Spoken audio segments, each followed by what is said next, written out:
Movie की starting scene में हम दो लोगों को देखते हैं जो कि साइंटिस्ट होते हैं। उनका नाम रिचर्ड और बेन होता है। वो दोनों साइंटिस्ट अपना अगला एक्सपेरिमेंट करने वाले थे, जिसके लिए इन्हें फंड की जरूरत होती है, क्योंकि इन दोनों ही साइंटिस्टों के पास इतना पैसा नहीं होता है कि ये उस रिसर्च को अंजाम दे पाएं। इसीलिए वो दोनों एक शख्स के पास जाते हैं जिसका नाम विलियम यानी डॉक्टर डूम होता है। वो शख्स एक बहुत ही बड़ी कंपनी में वर्क किया करता था, जिस वजह से उसके पास काफी पैसा था। इसीलिए ये दोनों के दोनों विलियम के पास आए होते हैं ताकि विलियम इनके इस प्रोजेक्ट में पैसा लगाने के लिए तैयार हो जाए। रिचर्ड उसे बताते हैं कि अर्थ पर जीवन की शुरुआत काफी टाइम पहले हुई थी और ऐसा सिर्फ कॉस्मिक एनर्जी की वजह से ही पॉसिबल हुआ था। लेकिन अब उस बात को काफी टाइम बीत चुका है, लेकिन वो एनर्जी वापस से एक बार फिर अर्थ के करीब से होकर गुजरने वाली है और ऐसा लाखों यहाँ तक कि करोड़ों सालों में सिर्फ एक बार ही होता है। हम उस एनर्जी का यूज कर कितने ही लोगों की मदद कर सकते हैं। इस एनर्जी का यूज कर हम ह्यूमंस के डीएनए में चेंज कर उन्हें और भी ज्यादा पावरफुल बना सकते हैं। बड़ी से बड़ी बीमारी से भी इंसान को कुछ भी नहीं होगा और अगर हम ऐसा करने में कामयाब हो गए तो हम सभी दुनिया में कितने ही फेमस और बहुत ही रिच हो जाएंगे। उन लोगों की बात सुनकर डॉक्टर डूम इस प्रोजेक्ट में फंडिंग करने के लिए रेडी हो जाता है, लेकिन उसकी एक शर्त होती है कि इस प्रोजेक्ट से जितना भी प्रॉफिट होगा उसका एक बड़ा अमाउंट उसे मिलेगा और बाकी जो बचेगा उसे तुम लोग आपस में बांट लेना। ये बात सुनकर रिचर्ड को काफी बुरा लगता है, लेकिन उनके पास दूसरा कोई और रास्ता भी नहीं होता है, इसीलिए वो तैयार हो जाते हैं। वहीं पर हम इस मूवी की एक और कैरेक्टर से रूबरू होते हैं जिसका नाम सुजैन होता है। डूम उन्हें बताता है कि तुम लोगों के साथ सुजैन भी इस प्रोजेक्ट का हिस्सा होगी। अब इन्हें इस प्रोजेक्ट के लिए एक पायलट की जरूरत होती है, इसीलिए सुजैन उन्हें अपने भाई जॉनी को रिकमेंड करती है, क्योंकि जॉनी एक बहुत ही अच्छा पायलट होता है। जिसके बाद ये सब लोग एक साथ मिलकर स्पेस में जाने के लिए तैयारियां करने लगते हैं ताकि ये स्पेस में रहने के लिए खुद को ढाल पाए। और ऐसा करते हुए इन्हें काफी टाइम बीत जाता है और अब वो टाइम आ जाता है जब ये सब लोग स्पेसशिप से स्पेस में जाने लगते हैं। कुछ ही दिनों के सफर के बाद ये सब के सब स्पेस में आ जाते हैं। इन सब लोगों ने कुछ खास कॉस्ट्यूम पहने होते हैं जो कि इन्हें स्पेस में रहने में मदद करेंगे। तभी जॉनी बेन को एक डिवाइस देता है और वो उससे कहता है कि जब वो कॉस्मिक एनर्जी अर्थ के करीब से होकर गुजरेगी तो तुम उस एनर्जी का एक छोटा सा हिस्सा इस डिवाइस में स्टोर कर लेना, ताकि हम इस एनर्जी का यूज लोगों की भलाई के लिए कर सकें। जिसके बाद बेन स्पेस सूट के साथ स्पेसशिप के बाहर चला जाता है। इधर हम रिचर्ड को देखते हैं जिसे ये पता लगता है कि उनकी कैलकुलेशन में गलती हो गई है। दरअसल जो एनर्जी का सोर्स अर्थ के करीब से 9 घंटे बाद निकलने वाला था, वो कॉस्मिक एनर्जी अगले 9 मिनट में गुजरने वाला है। ये देखकर रिचर्ड काफी ज्यादा घबरा जाता है और वो भागकर बाकियों के पास उन्हें इसके बारे में बताने जाता है। लेकिन अब बहुत ही देर हो गई होती है, क्योंकि बेन स्पेसशिप के बाहर होता है और वो एनर्जी लगातार उनके करीब बढ़ रही होती है। और अब एक टाइम ऐसा आता है जब वो एनर्जी बेन के ऊपर पड़ती है और इसके साथ ही उसका असर स्पेसशिप में मौजूद बाकी सब लोगों पर भी होता है। इसके बाद ये सीन यहीं पर कट जाता है और अब हम सब लोगों को देखते हैं जो कि धरती पर आ गए होते हैं और वो सब हॉस्पिटल में होते हैं। जल्द ही वो हॉस्पिटल से डिस्चार्ज हो जाते हैं, जिसके बाद जॉनी बर्फ पर स्केटिंग करने लगता है और उसी दौरान उसकी बॉडी से आग निकलने लगती है। ये देखकर जॉनी काफी शॉक हो जाता है, लेकिन इसके साथ ही वो अपने बॉडी में आई इस नई ताकत से काफी खुश होता है। इधर हम दोनों साइंटिस्ट को देखते हैं जो कि एक रेस्टोरेंट में होते हैं। तभी सुजैन इनविजिबल हो जाती है, क्योंकि उसमें इनविजिबिलिटी की पावर होती है। वहीं रिचर्ड के पास अपनी बॉडी को फ्लेक्सिबल और रबर की तरह बनाने की ताकत होती है। इधर हॉस्पिटल में हम बेन को देखते हैं जिसकी कंडीशन काफी खराब होती है क्योंकि वो उस एनर्जी की वजह से एक अजीब मॉन्स्टर में तब्दील हो गया होता है। बाद में बेन वहाँ से निकलकर घर पर आता है और जब वो अपने फैमिली मेंबर से मिलता है तो उसके अपने लोग उसे देखकर काफी डर जाते हैं।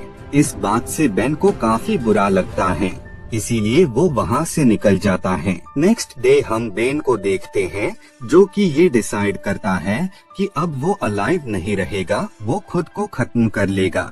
तभी वहाँ एक आदमी आ जाता है जो कि वहाँ से कूदकर सुसाइड करने वाला था। बेन उससे कहता है कि अगर मैं तुम्हारी जगह होता तो कभी भी ऐसा करने के बारे में नहीं सोचता। क्या तुम्हारी सिचुएशन, तुम्हारे जिंदगी के मसले मेरी लाइफ से ज्यादा खराब हैं। बेन को देखकर वो शख्स काफी डर जाता है और वो घबराहट में नीचे गिर जाता है।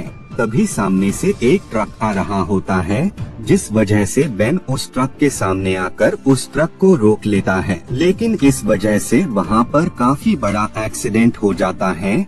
लोगों की व्हीकल एक दूसरे से टकराकर नीचे गिरने लगते हैं।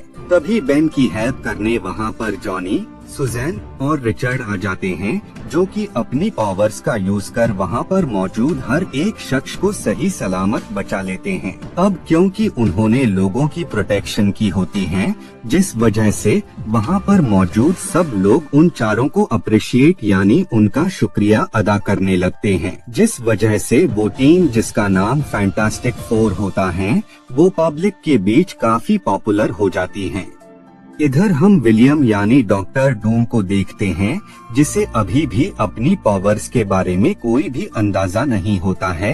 दरअसल जब वो एनर्जी उन लोगों के कांटेक्ट में आई तो उसका असर विलियम पर भी हुआ था, लेकिन उन चारों के पास कोई न कोई पावर थी जिस वजह से विलियम काफी नाराज था क्योंकि उसके पास अभी भी कोई भी सुपर पावर नहीं आई होती है।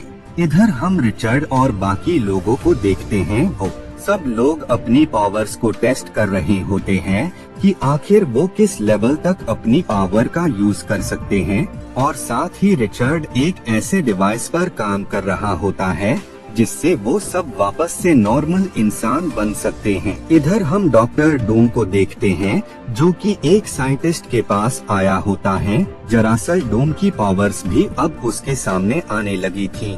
उसके पूरी बॉडी एक मेटल में चेंज हो रही थी।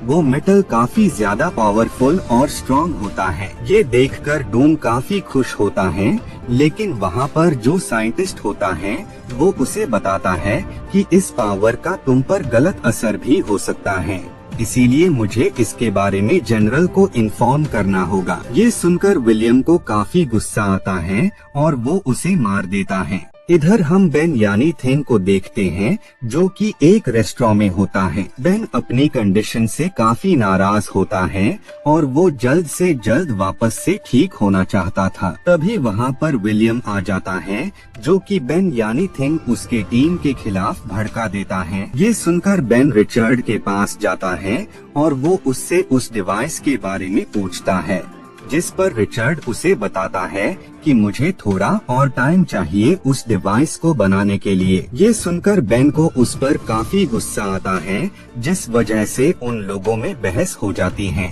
जिस वजह से बेन उनकी टीम से अलग हो जाता है। इधर विलियम बेन को बुलाता है और वो उससे कहता है कि वो उसे पहले जैसे ठीक कर सकता है। जिसके बाद बेन एक डिवाइस के अंदर चला जाता है और डूम मशीन को ऑन कर देता है और वो उसकी बॉडी से सारी कॉस्मिक एनर्जी को एब्जॉर्ब कर लेता है, जिससे वो और भी पावरफुल हो जाता है।